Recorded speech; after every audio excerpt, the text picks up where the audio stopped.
It's a beautiful Monday morning, if Monday mornings can ever be described as beautiful. I've got very bouffant 80s hair today. I had it cut, but only washed it yesterday, so it's looking a bit poofy. I'm about to go for a walk to the post office, and I thought, because I hadn't filmed anything recently in the last week or so, I thought I'd film a little vlog today. Maybe today and tomorrow I'm going to film a little vlog and just take you along with me with what I'm doing. You can see me filming myself in the mirror there. That is wood there because we're getting some skirting boards put in the bedroom. Yeah, and just take you along with me, show you what we're eating, show you what I'm making, what I'm doing, what I'm sorting out, and just have a little vloggy fun. I'm going to get my sunglasses on, get my earphones in, don't know what I'm going to listen to just yet. And actually, do you know what I think I'm going to listen to? There's a podcast. I've been listening to audiobooks a lot recently, but somebody recommended a podcast called The Stubborn Light of Things. Oh, I just started it. I wanted to show you what there we go. The Stubborn Light of Things. It was filmed over the course of last year, and it's a nature podcast. Focusing on me, please. It's probably more relevant if you're in the UK because it's a UK-based nature podcast. And I listened to the first episode in the car the other day, and I really enjoyed it. So I might listen to another episode of that as I'm walking through my own nature that's just outside my door.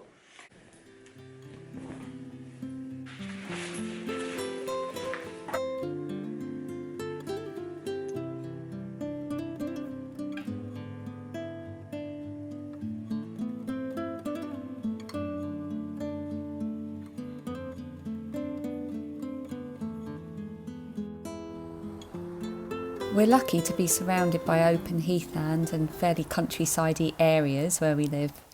But we do live also surrounded by more urban places. We're near a large town and motorways run right past. And we're in a very busy part of the UK. And although we live in a village, it is a very densely populated village and quite suburban. There's a lot said and written about the peace that can be found in observing and experiencing the nature that's around us.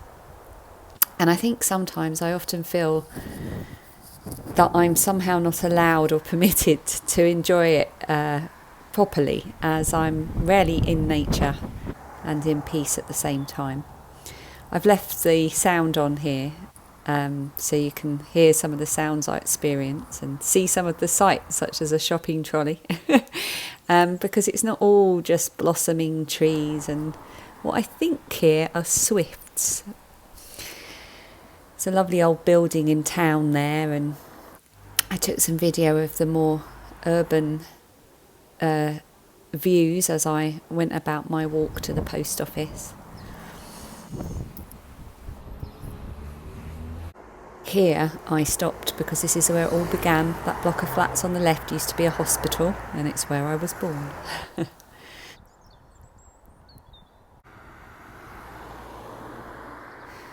So you'll have to excuse the slightly wibbly camera work here. I probably need something to help me stabilise my filming when I'm recording a walk, but I hope you enjoy the sensation of having a little walk across the heath here. We're on our way home now from the post office.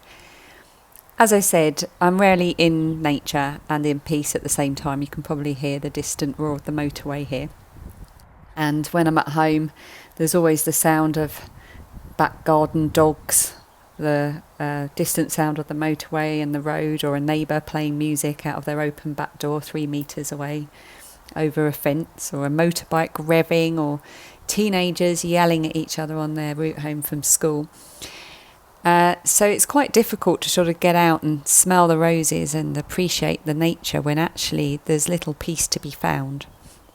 And one of the reasons I suffer so badly in the summer months, in the warmer months with seasonal affective disorder, summer sad, I think is the fear of that noise. And it's only just dawned on me recently that I need to somehow find a way of accepting the noise that surrounds me, especially as I'm exposed so much to it during the warmer days when we've got the windows open, the doors open, or we're just spending more time generally outside. quite a bit of wind noise here. So as I examine ways to survive summer over the next few weeks and months, that's something I'm going to look at finding a way to address.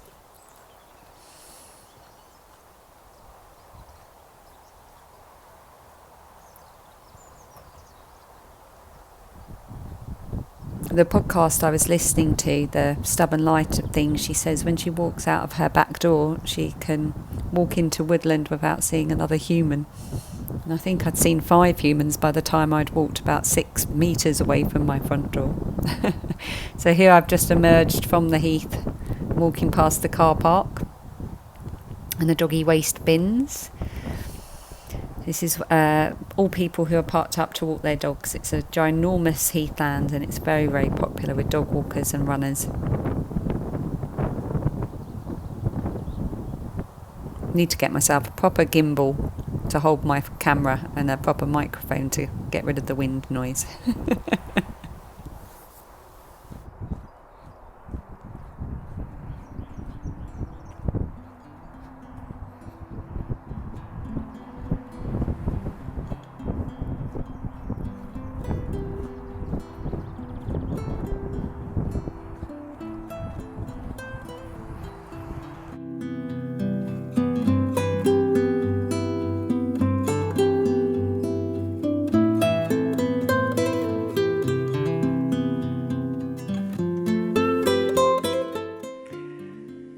I'm just having a white tea in the living room. I don't think I've ever tried white tea before, but my sister sent me some samples from Witchyard's tea, and this is white tea with white chocolate. I'm not sure whether I'm supposed to drink it with milk or not. It smells gorgeous. I was going to drink it in the garden, but funnily enough, having just spoken to you about being outside and it never really being very peaceful, well, I'll play you a little clip now to show you what my garden sounded like when I went out there.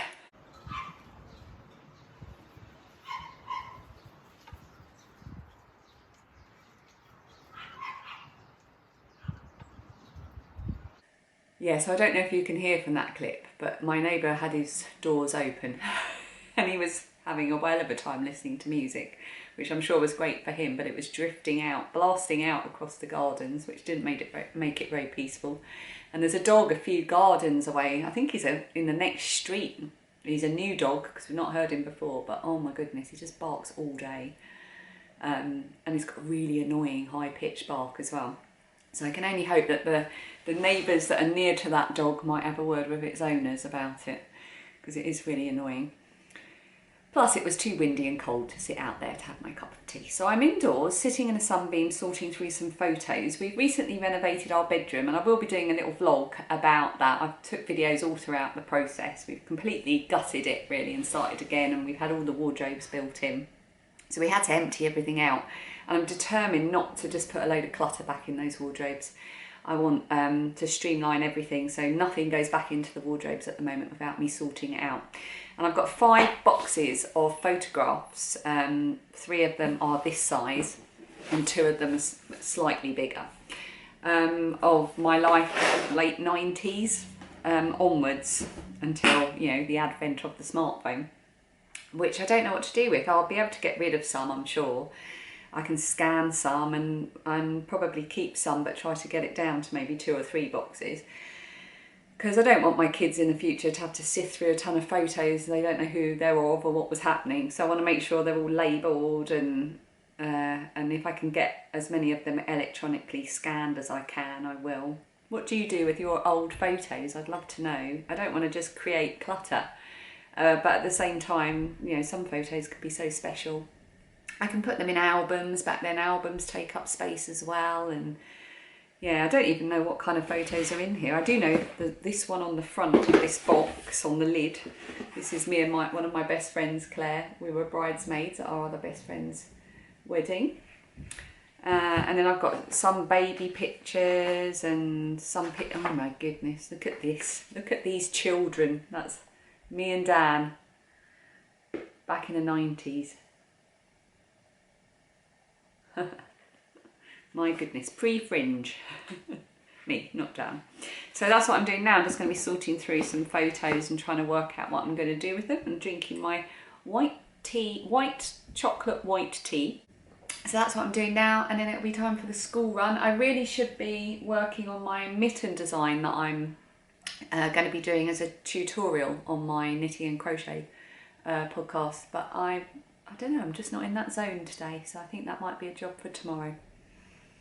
But right now, tea, photos, then school run.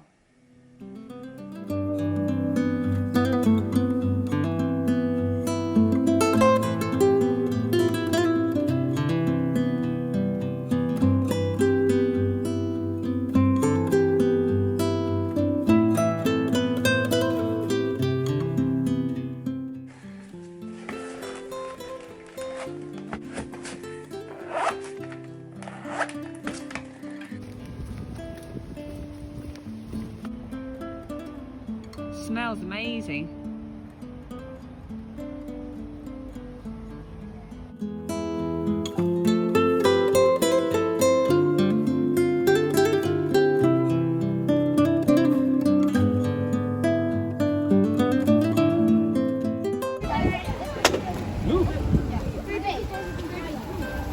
I'm up in the bedroom because I wanted to show you a view that's outside the front of our house.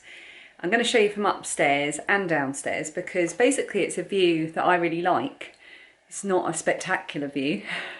We have a lovely view in one direction across open fields and countryside. In the other direction it's mainly houses, but there's a tree. And I love the way that it is silhouetted against the sky. And I only get to really enjoy that view on light summer evenings, because we have the blind open for longer and I'm usually sitting in the front room with the girls. We might be watching some telly before Phoebe goes to bed and the sun will be setting. And it silhouettes the tree against the setting sun, which sets in that direction beautifully. And it's a view I just really enjoy. And if I'm going to prepare myself to get through the summer months, because I've been thinking about summer survival and making some vlogs about that and what I want to talk about and trying to consider what it is I find so hard about the season, I've been thinking a lot about finding things that will help me to stay mentally well throughout the summer season, help me to find things I enjoy and appreciate about the season rather than just focusing on the negative. And it's a view I love. I absolutely love it, and I only get to see it in spring and summer.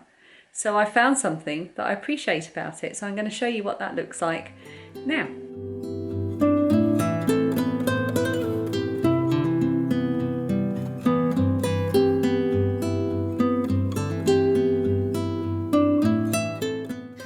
Our daughters ate early today, about 5:30, because they needed to get their dinner gobbled up before heading out to guides and rangers, but Dan and I didn't want to eat that early, so I'm just preparing some vegetables for Bubble and Squeak for a bit later on. It's all the leftover veg from our roast dinner yesterday that was left in the serving dish. I deliberately did a bit too much so that Bubble and Squeak could be on the menu for today, and I did some extra broccoli to bulk it out a bit. And I also, when the oven was on for the girls' dinner, I quickly did some more roast potatoes and roast carrots to add to the mix as well. I believe traditionally Bubble and Squeak is made from meat and cabbage, and it's named for the noise it makes as it cooks. But for us, it's always made with whatever leftover veg there is, and usually oatmeal as well, which we use in our stuffing when we have roast chicken. It's Dan's forte, cooking Bubble and Squeak, and we always have ours with Worcestershire sauce.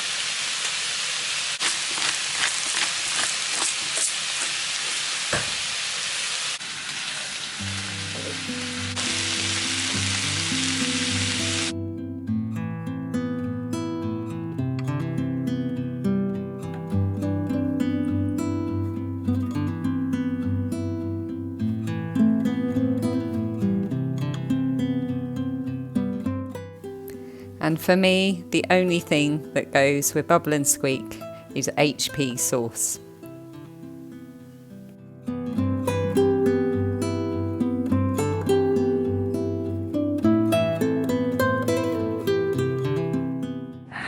ending the day as I started it, with planks of wood behind me. Dan's just gone to go and pick up the girls. Bubble and Squeak was delicious, absolutely lovely, and I'm just sitting here enjoying the peace and quiet and mending some holes that are in this blanket. My own fault. I didn't make the granny squares correctly when I first started making it quite a few years ago. So that's what I'm doing, and I just wanted to say thank you very much for watching, and thank you as ever for all of your lovely comments and interaction and messages. I love reading your comments. You give me such good tips and advice and recommendations, and you're so generous with your time in that way, and I just wanted to say a big thank you. It means a lot to me to know that you're watching. So I hope you'll be coming along with me for a bit of summer survival and some more vlogs as we go through the year. We're coming out of lockdown here. The Prime Minister was on earlier telling us about the next stage for next week. The girls won't need to wear masks at various... Well, Lydia doesn't need to wear masks at school anymore as of Monday.